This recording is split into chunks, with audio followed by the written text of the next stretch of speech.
Hi, thanks for joining me today. I am back today with another technique video, and this is the card that I want to show you for today. I created this really awesome ombre hexagon background for this card, and I want to show you how I did that. So this is just a piece of scrap cardstock that I cut out using the Hexagon Hive Thinlit die from the Stampin Up spring catalog. And I want to give you a quick tip about this die before we move on to the technique. This is what the die looks like. You can see this is the back, and you can see, kind of see the cutting edges on this side here. And it can be a little bit tricky to get all these little pieces to cut cleanly. So there's a great, really simple trick that you can do. When you're getting this die ready to go through your Big Shot, you've got your either your magnetic platform or your multi-purpose platform with all your tabs closed, and then you'll put down your cutting pad.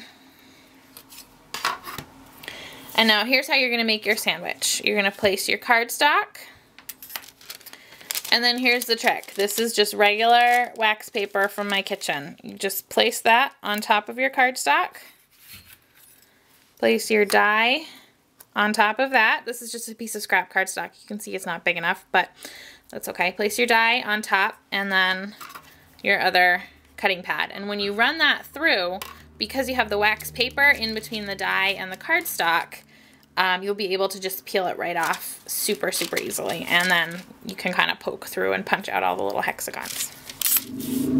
So like I said, I've already gone ahead and done that with my just piece of scrap cardstock here.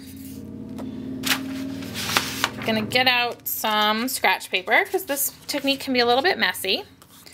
And I have my little Whisper White panel here. What I'm gonna do is just apply a tiny little bit of adhesive to the back and kind of take some of the sticky off. This is gonna help it stick to my surface so it won't move around on me. So I'll just put that down. Then I'm gonna line up my stencil over top.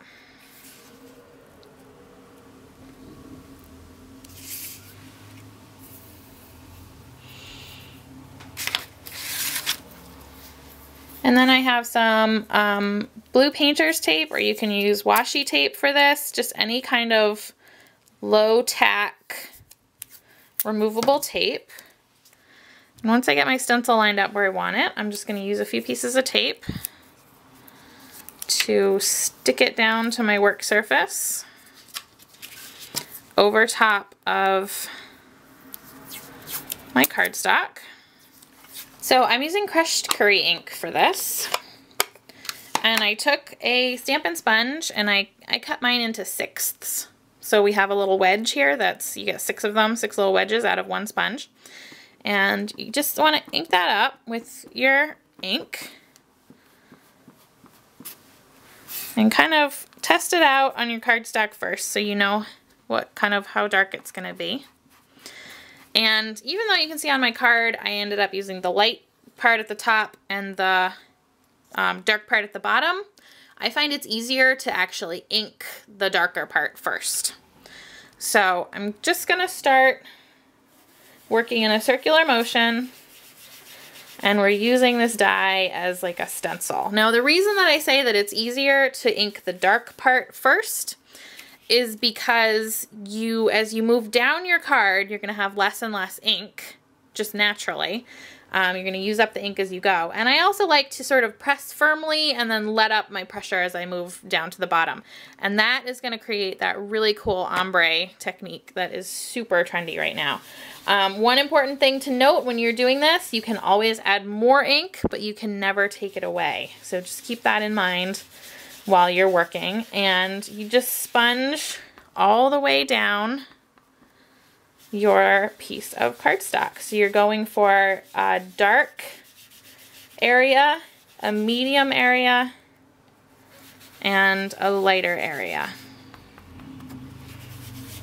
So you can see I'm always starting, every time I re-ink my sponge, I'm starting near the top in that dark area. And I want to get this middle area a little bit darker.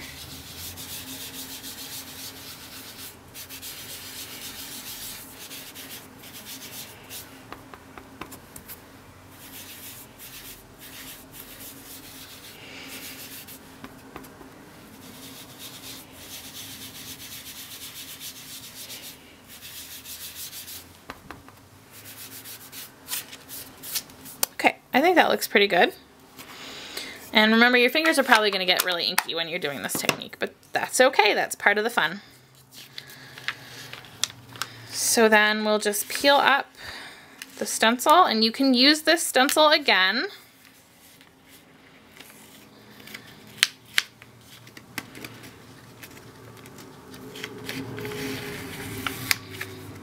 So as long as you didn't rip it or anything, this is still in good condition, set it aside. You can use in the future. And here is my finished ombre sponged background. Isn't that fun? So on my card, I used it this way with the lighter color up at the top, but you can use it however you like.